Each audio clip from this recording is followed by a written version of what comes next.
Welcome back. You're watching ANN7 Prime with me, Cindy Mabi. If you've just joining us, you're in time for BizSense. Let's take a look at the news headlines we're following up for you this hour. Experience has been cited as a major factor in startup business success. This is according to a survey by Seed Academy, a social enterprise that develops and supports entrepreneurs. Toyota Motor Corporation has recalled 3.37 million cars worldwide over possible defects involving airbags and emissions control units. It announced that 1.43 million cars needed repairs over a separate issue involving airbag inflators.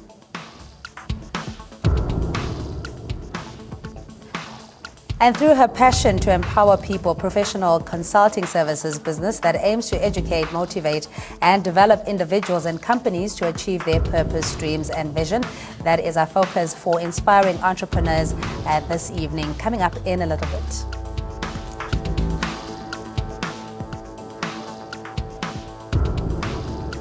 Time now to look at the story of the day. And of course, the story of the day is about experience and how this impacts on youth unemployment. Experience has been cited as a major factor in startup business success. This according to a survey by Seed Academy, a social enterprise and development and support entrepreneur company. Now, the survey shows that most businesses that survive for at least 2.5 years after they start are run by people with more than 10 years experience. In its findings, it shows that more is needed to enhance the funding ecosystem for small businesses.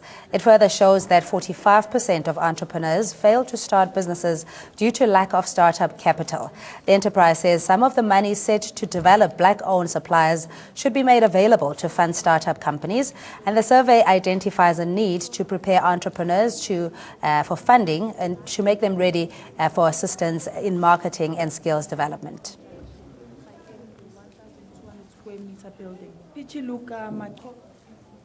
The Black Business Council is among those saying access to finance remains a constraint for existing and emerging black industrialists.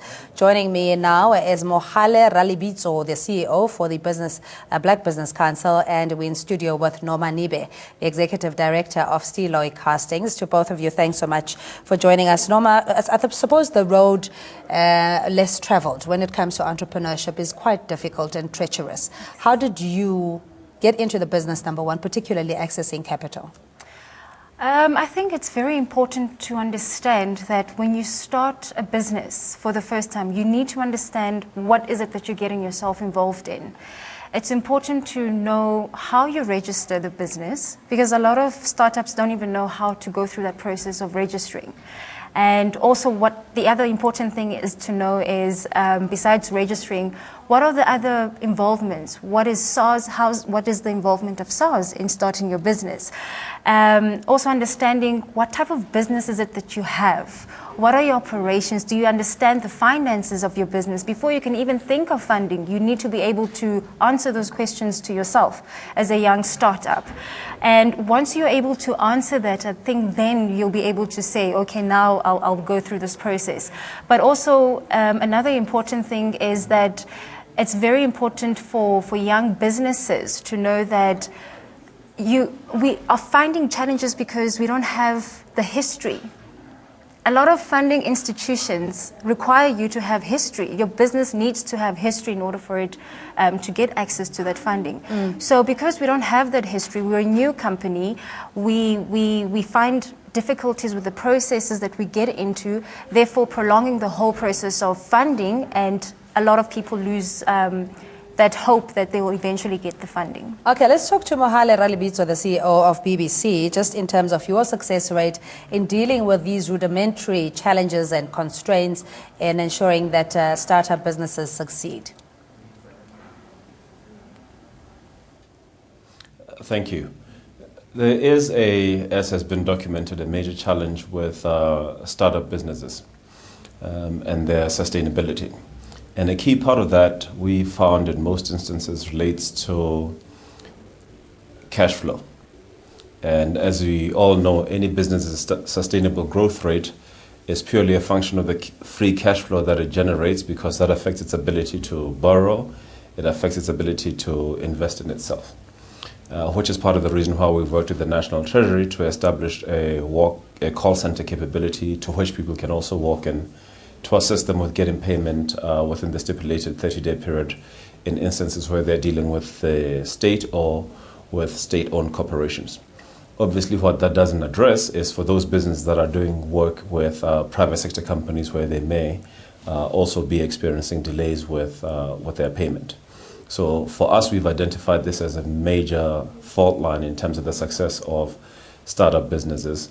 And there are a whole host of other factors, but the issue of collecting payment on time is fundamental because a lot of small businesses don't have a huge cash pile upon which to draw to see them through trading periods in instances where there's delays with payment, and they have obligations to staff, suppliers, and so on, because they typically also don't have credit lines with their suppliers that allow them to pay a little later than might be the case with established companies. So how then do you assist as BBC, particularly if you don't have the collateral, you don't have your financials in order, and the credit line, as you mentioned, as the middle guy who relies on your suppliers in order to service your business? Well, how we've assisted, I've spoken to how we are assisting with dealing with the issue of ensuring that businesses are paid timelessly. And by the way, the capability doesn't only assist our members or black businesses, it's any and all businesses that are doing work with the public sector, be it the state or state-owned enterprises.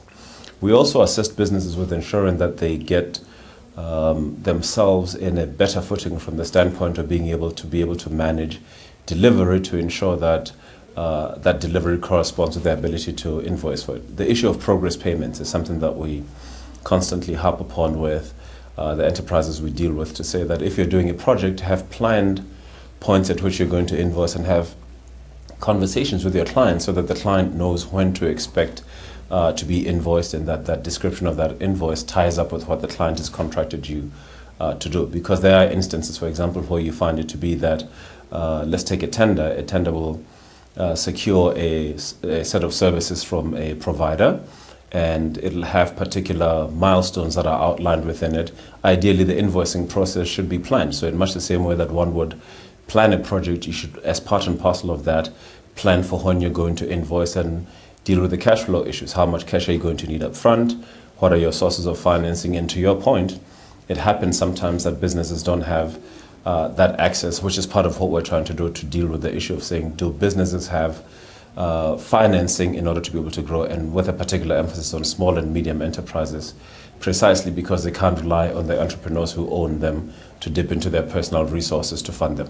Okay. No, Noma, but just the importance of vocational experience before you start a business, because I think sometimes we create this unrealistic expectation that you don't really need to do much. All you have to do is register, have a CK2 number, website, business cards, and you're good to go. Yeah. But how important is work experience in ensuring that your business has a fighting chance? I think that is very crucial to have work experience, but more importantly, there's certain skills you need to have when you're running a business, and skills like management skills. Self-management, starting with that. Self-management, and also being able to manage other people as well. How am I capable to manage the people that are going to be working in my company? And skills like communication skills, negotiation skills. Those are critical skills if you are deciding that you're going into the business of entrepreneurship. Yes, you have the work experience. Remember, we're coming from different backgrounds of work. So what type of work experience is it that I'm going to need in order for me to do this business? And like I said, management skills, communication skills, being able to speak. Those are skills that will get you far if you're trying to run a business. Because remember, anyone can be an entrepreneur. You can wake up today and decide to be an entrepreneur. But what will keep you going is the work experience that you've had for 10 years or however long you've been working, but also those management skills that you need to be able to manage the people you have in your organization. Yes. Mohale, let's look at the propelling businesses, particularly from subsistence to larger enterprises, so that we do away essentially with the hawker's mindset or syndrome, if you will. How do we ensure that with all these government interventions and what BBC and other organizations are doing is able to revolutionize a black business particularly? Yeah. Well, part of the work that we're doing there is on mentoring, for example, because it doesn't always happen that the people who start businesses are ones who have 5, 10 years experience in a given field. For some of those, and it's quite fine, they'll be started by people who are coming out of learning institutions of one sort or another, or even for some people who've come out of matric. And how we aim to correct for that is to put mentors around businesses, and we encourage therefore that people, and there's always somebody who's willing to contribute and mentor one across different aspects, because you won't always know everything that you need to know to run a business successfully.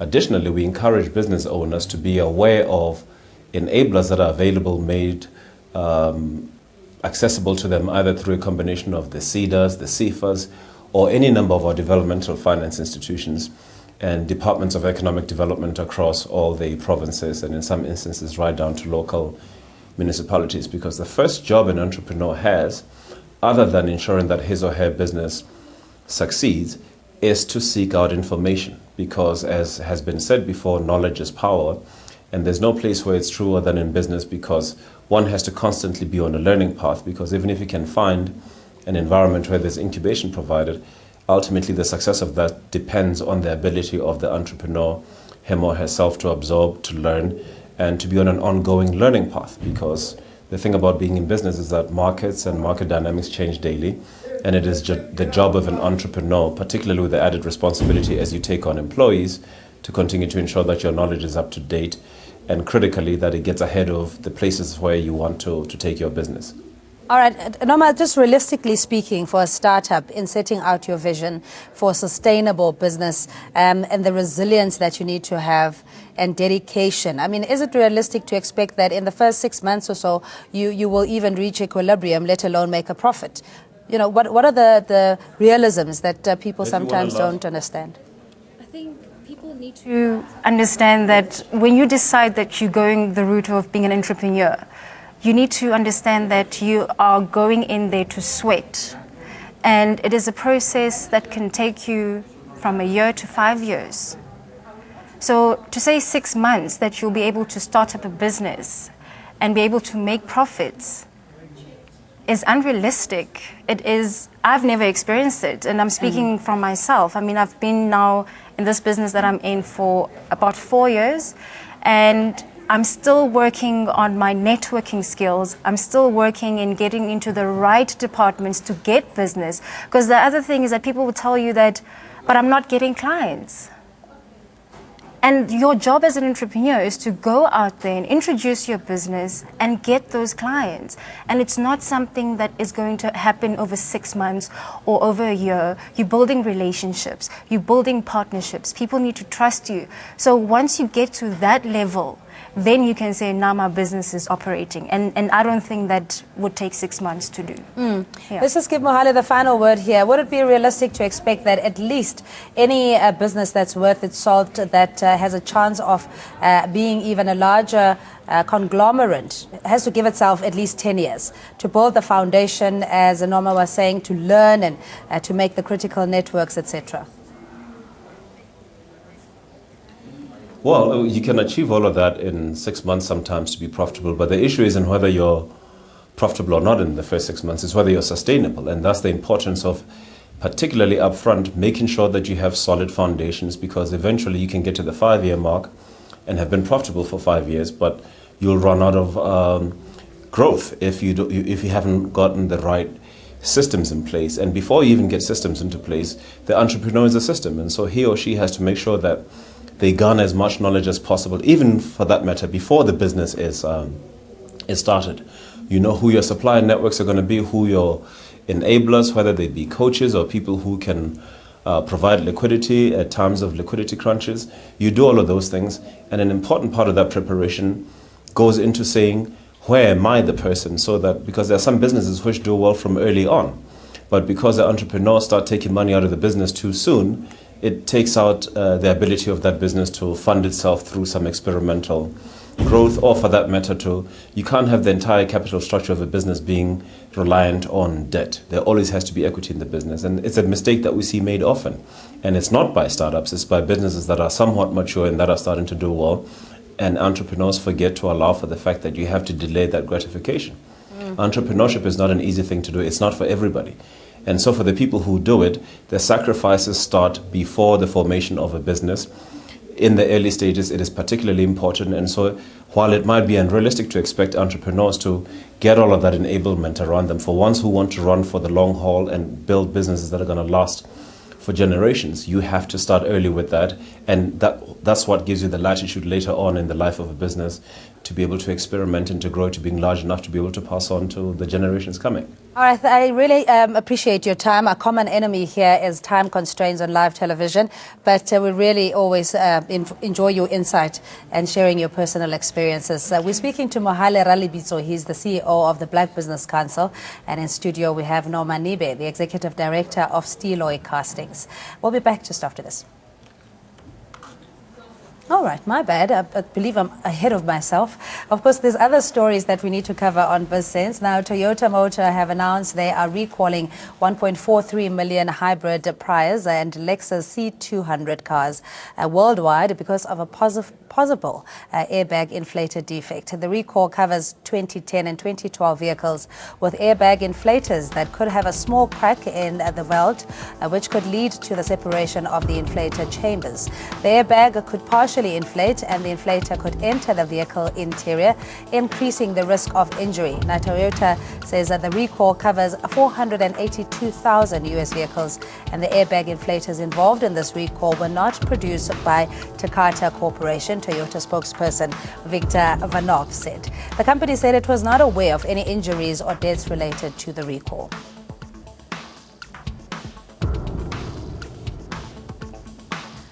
And now we shift our focus to the term of the day.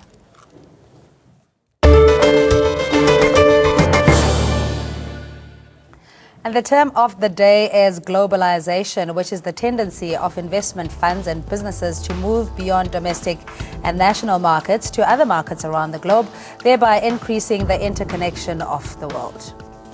And taking a look at the markets now, the all-share index ended high by 1.56%, with results leading the gains by 2.65%. And the JSE miners gold was up by almost 1% and platinum by 3.38%. The rand was trading at 14 rand 83 to the US dollar, 20 rand and 3 cents to the pound, and 16 rand 49 to the euro. Brent crude oil was up by 2.38% to sell at $48.60 a barrel, and both gold and platinum ending on a high note. Our top gainers tonight are Naspers up by 3.06%, MTN by 3.66%, and Sasol by 0.44%. And our biggest losers tonight, SAB Miller down by 0.70%, Investec down by 0.13%, and Barclays Africa down by 1.51% since Brexit, of course, having a huge impact there. Now, Louise Niemann has been credited for turning small businesses into money-making profit empires. And over the years, she has transformed businesses into 300% revenue empires in just under 3 months. And she joins us now to talk about her business and self-image coach. Louise, thanks so much for joining us. 300% increase. How do you do that, girl? Yes, what do you have, a magic wand? You know, at the end of the day, all businesses want to increase their bottom line. And businesses are made up of people. Mm-hmm. And the words of the famous Zig Ziglar, you don't build a business, you build people, and then people build the business. Mm-hmm. And so that is what got my interest in employee engagement. And the shocking statistic of employee engagement being 7 out of 10 employees are disengaged or actively disengaged. So that, you can just imagine, plays a huge part in the bottom line of the business at the end of the day. And I started working on models that would turn that around, and started thinking about, what engages employees, and how do you get employees, how do you get 100% buy-in from the workforce, with the company, and align that with the company goals and objectives. Okay, so it is about being people-centric, but also understanding what the organizational culture is and finding a synergy between a worker or an employee and what the company aims to achieve. Absolutely. Even to say people-centric, there's a lot of companies that have gone the extreme to and think that employee engagement is about giving the employees exactly what they want all the time. Giving them lunches, giving them free this, giving them free that. And it's not, because it actually just creates a spirit of entitlement. So what you want in the company is each employee to have a sense of responsibility towards their role, which which aligns with the company goal as well, and have the company having a sense of responsibility towards each individual employee, which aligns the company with the employee's goal. Okay, we have a high rate of unemployment in the country where people will literally take anything. They can do laundry, even if they're highly skilled engineers, etc. So when they do get a job, it might not be their first love or passion that they want to pursue. So you find somebody that's already coming in and they're disgruntled and desperate. Is that the kind of person you don't want to employ? Or can you change them around? Yes, you can. And this is the part where self-image comes into play. Self-image is the bottom line of everything for an individual. It defines everything in a person's life. It defines their relationships, it defines their careers, it defines their financial success or not. And so if a person feels, we're taught in program to see and believe the worst about ourselves. So, the unemployment rate, and I'm sure there are many factors that contribute to it, but at the end of the day, if you can build a person and build their self-esteem and build their confidence and inspire in them their dreams, that's a lot of the time people have forgotten their dreams. When you're a child, you have dreams of you can be anything. And by the time you grow up, you just don't believe that you can do that anymore, or whatever the cases. So to inspire that again in people, and again coming back to employee engagement, you can build a culture in the company to inspire purpose and dreams in people. All right, but this kind of model or intervention and strategy you would present to the executives of the business to say your people are unhappy and this is the way that you should go about it, or how does it work? Yeah, so absolutely, definitely it involves the executives, the leadership team of the company, because that is what drives the employee engagement in the company. So we first need to educate the management team on what employee engagement is. It used to be 5 years ago in this country, employee engagement was just a warm and fuzzy word, and now the statistics are starting to mean something to companies. So we educate the company and the management team on exactly what employee engagement is and what the effects of it are, or what the effects of disengagement is in their company, and then propose a solution to that. So the models that I've put together involve having a one-on-one session with each employee in the company once we've got management buy-in. And that one-on-one session involves first of all, an employee satisfaction session to discover what are the areas of dissatisfaction in the company and what are the areas of satisfaction. Employees aren't just unhappy. There's areas.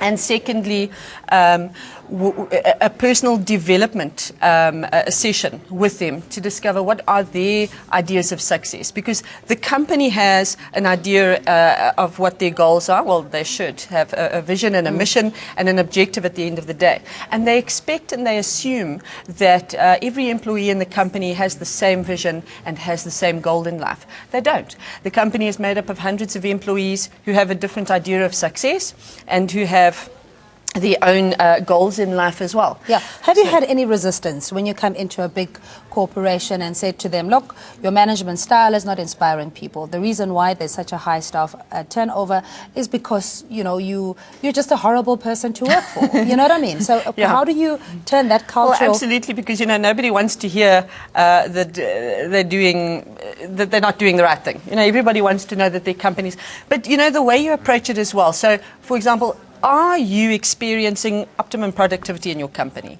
And this is where educating them about employee engagement comes in, because if you simply tell somebody, you know what, you are just not doing the right thing and you're not getting the results you should, it definitely gets their back up. But if you approach it in a way of education, and educate them and say, just because you're a leader doesn't mean you automatically are have this perfect culture in your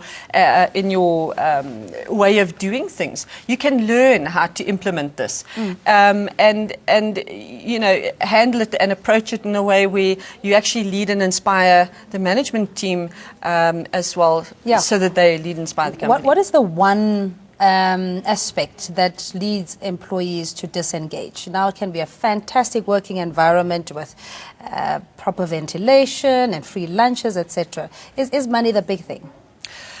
No, not at all. In fact, that rate's very low down on the scale. There's many factors involved. Recognition. As you say, just having the job in the first place because I took it out of desperation. Not having any autonomy in their work as well, being micromanaged, and also not being the right fit for that role, which is another part of that one-on-one session that we have to discover. It's a career counselling session to discover, should you be in this role, or should you be in just a different role in the company? And the company needs to make that possible for that kind of movement inside, within the organization. Yeah, and what's the biggest obligation from employees, or maybe just finding equilibrium? Would I give you a common ground where one is the company's objectives and desires, and what the employees themselves might be feeling? Their biggest obligation is towards themselves. Their biggest obligation is to look at themselves and say, am I doing what I want to do? Or where I am now, in my position now, what is my purpose? They need to, it's not just the company that's responsible to have a vision. Each individual employee is responsible to have a vision for themselves. That's their obligation to themselves. They need to have a purpose. They need to have a goal. And can I reach that goal within the organization? So you can't say my boss frustrates me, drives me to drink, and I just don't have a desire to live anymore because my work environment is so toxic. There's a level of responsibility to you as well. Absolutely, 100%. Speaking of that, I think I need a drink.